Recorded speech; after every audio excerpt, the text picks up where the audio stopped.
Someone created a fake LinkedIn account under my name to sabotage my career, and it appears above mine, which has been causing me to lose potential job opportunities. What can I do? I, 20F, noticed a fake LinkedIn account that is the first thing that pops up when searching my name on Google. I assumed it might have been created in the past month or two because it wasn't there before. I believe I'm having trouble being hired because of it. The profile uses my real name and has the profile picture from my real LinkedIn, but it is distorted to make me look ugly. It lists the wrong majors, I'm a college student, and displays a low SAT score. I think it has caused me to be denied from a few jobs I've recently applied for online. Not entirely sure, but it's the number one thing that pops up when HR would Google my name. I reported it to LinkedIn, however, I am unsure how soon it will get dealt with. There's no customer service number for the website, so I'm a bit anxious that I won't get it resolved or that it'll be ignored. How would I go about this? Is there any better way to get the profile taken down, or at least modify my own profile to have it be number one on results instead of the fake one? Commenter 1. So make them aware that this profile is fake in your cover letter or initial interview and provide them with your correct profile right on your resume. LinkedIn should clean it up, but you cannot really rush them. Wow, someone gets good advice on Reddit as the top comment? That's like unheard of. Other than that, I don't really think there's anything that you can do about it except, of course, report it and just pray that their support team actually does something, which they usually don't do. So it's just a you have to wait and see situation. Update 1, titled Ada for wanting to put my TV in my room and not share with my roommates. I'm moving to an apartment with the same two people I've lived with the past year, along with a new person to replace someone moving out, so including me, it's 4 people total. The one who is moving out is taking her TV with her. I have never used this TV in the past year because 1, it wasn't mine, 2, I don't like watching my shows in the living room without privacy, and 3, I didn't have my gaming system with me.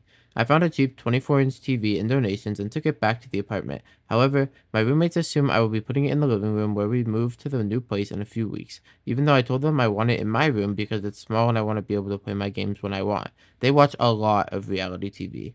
Also, they did nothing to contribute paying for it. Would I be a bitch if I insisted on putting it in my room when we move? Okay, for context, this post is made in 2019 and was made 11 days after the first one, but a 24-inch TV is really, really small. I mean, why would you even want that in your living room? Okay, look, I understand that they're broke college students, probably. I don't know, I'm just guessing. But still, a 24-inch TV is so tiny that it would be so much better if you just saved, like, I think it's like $300 and you could probably get like a 50-inch TV. If I'm not mistaken, I think that's what I saw them for at like my local Costco. But yeah, why is this even an argument? And they didn't even pay for the TV, so they're just expecting you to give it to them for free? Like, that's not cool. So you're definitely not the asshole in this situation, but whatever happened to the first part? I mean, we just completely switched stories. Anyways, maybe the second update will follow up with this one instead. Update 2. I was picking up mail from the mailbox and they got a fan mail postcard sent to them from their friend away at a religious camp. On it described how the podcast update made her day and described how she laughed at the parts about info pertaining to my eating disorder, mental health, and how they think my new significant other, 24M, is interesting, aka they think he's awkward. Not only is it incredibly uncomfortable to think how they're essentially making my life a reality TV show, but the fact that they're sharing the info that they promised to keep secret, i.e. my ED and mental health issues, is really fucking distressing.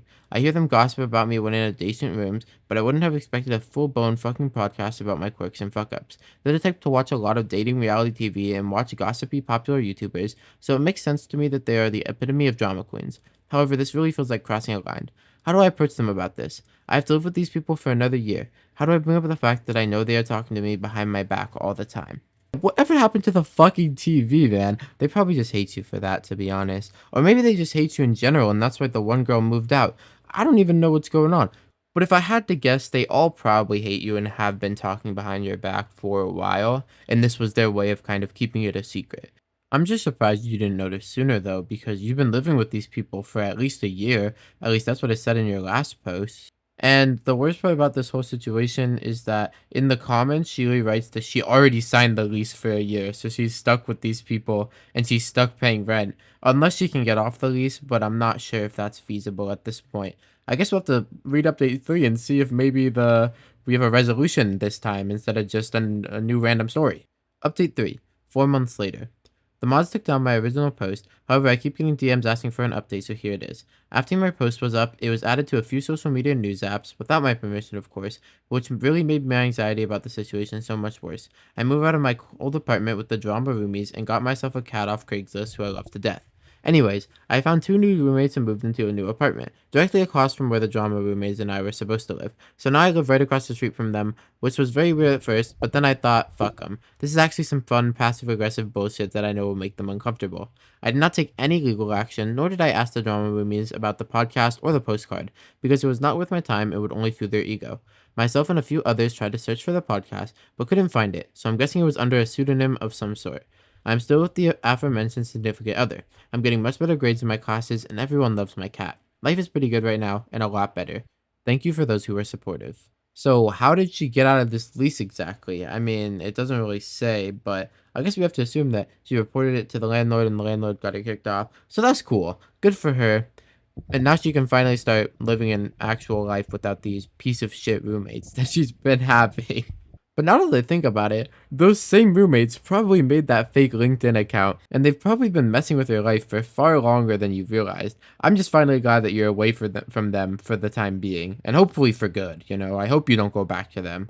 Anyways, that's gonna do it for this story. Let me know what you all think, and I'll see you all in the next one. Goodbye.